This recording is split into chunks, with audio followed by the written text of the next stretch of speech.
So you want to make sure your mortgage application goes as smoothly as possible, right? Well, I've got 9 essential tips that can make or break your chances. Trust me, you're going to want to stick around for the last one, as it might just save you not only a bunch of headaches, but also a bunch of money. Hey everyone, my name is Myles Nowik of the Nowik Mortgage Team, powered by Indy Mortgage, and today I'm going to give you 9 crucial tips to help you nail down the best possible and most smooth mortgage application you can.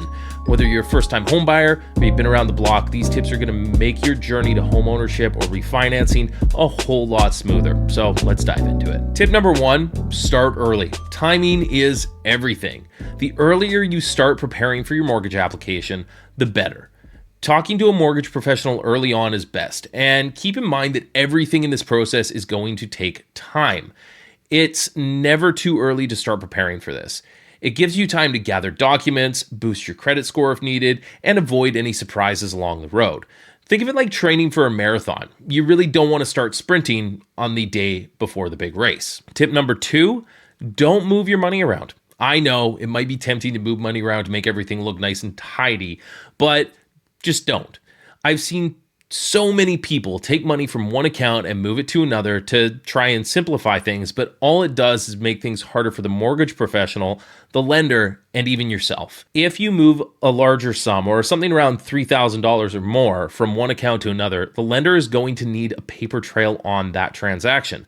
That means you'll need to provide a history on the account the funds came from, confirmation of the transfer, and a statement on the account the funds went into, and chances are you're going to need a 90-day history on both those accounts. Now, if you're moving from account A to account B, that's not too bad. That can be worked around and dealt with. But if you're moving from account A to account B, back to account A, and then off to account C, it can really slow down the process. So if you're applying for a mortgage, just keep things where they are and don't move things around like crazy. Tip number 3. Have a 90-day history on any of the accounts that you want to use for down payment, or be prepared to provide that.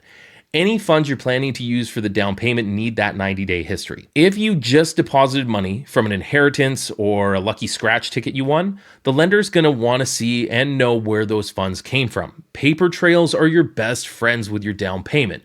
You'll also want to keep in mind that full bank statements work the best. I know screenshots seem easy from your cell phone, but if they don't show the full picture along with account numbers and your name for ownership, lenders are going to reject those and send them back to us, and then you'll need to come in with more documents and more paperwork anyways.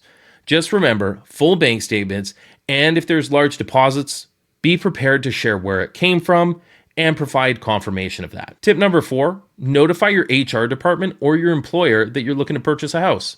This one's commonly overlooked, but make sure your HR department knows that you're in the process of getting a mortgage. Lenders are going to need employment letters to confirm the details of where you work and your employment, and they may need to contact your HR department or employer for a verbal confirmation of the details of that letter. Giving them a heads up can help avoid those missed phone calls and avoid delaying the process any further. Tip number 5, make sure your employment letter and your pay stub match. Your pay stub and employment letter need to tell a story. If your employment letter says one thing and your pay stub says another, the lender is going to have a bunch of questions for you. Make sure all your paperwork is consistent. A common issue we've seen in the past is pay stubs with lower hours or pay due to someone taking time off for holidays or being sick or something along those lines. If this is the case, tell the mortgage professional. Let them know that that is coming. It's not going to hurt your application, and it builds the story so when we talk to the lender about the job letter and the pay stub, we have a story to go along with it to explain why they don't necessarily match up. Tip number 6, 2 years of everything. 2 years of T1 generals, 2 years of T4s, and 2 years of notice of assessments. That's your golden rule. Lenders want to see consistency in your income, and having 2 years worth of documents helps them see that you're kind of the real deal when it comes to what you're making. If you're self-employed, on commission, or receive bonuses with a fluctuating income, we'll need a 2-year average anyways. If you have 1 year that's great and another that isn't, give us a heads up. It allows us to prepare the file accordingly and ask the right questions so your application is neat and tidy and put together. It also helps us to set expectations. We'd hate for you to think that you qualify for your dream home only to find out you don't because 1 year was lower than the other.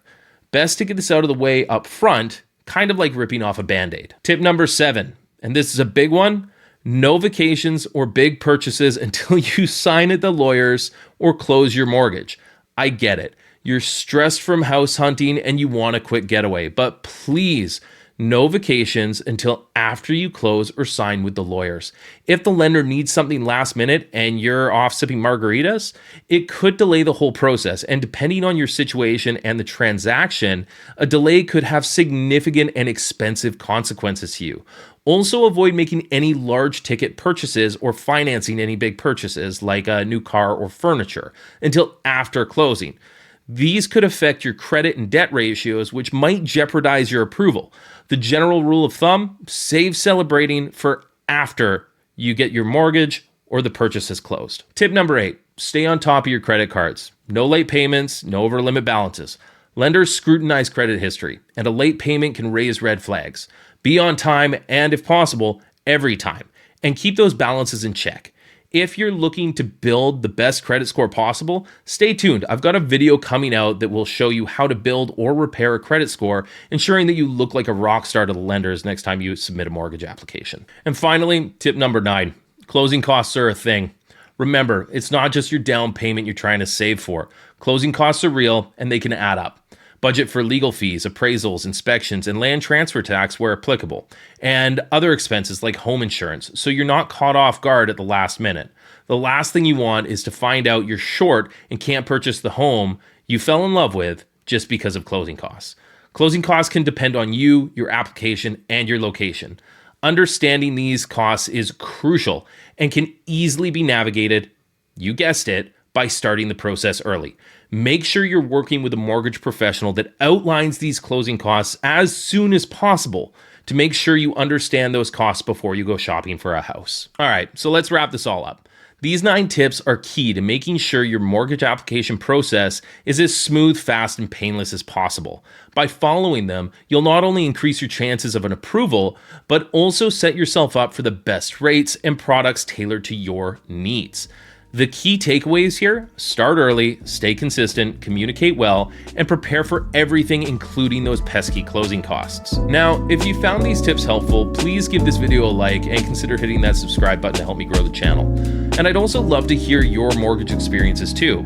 Drop a comment below and let me know which of these tips resonated with you most, or if you have a tip that I didn't have there. I'd love for you to share so that we can all grow from it.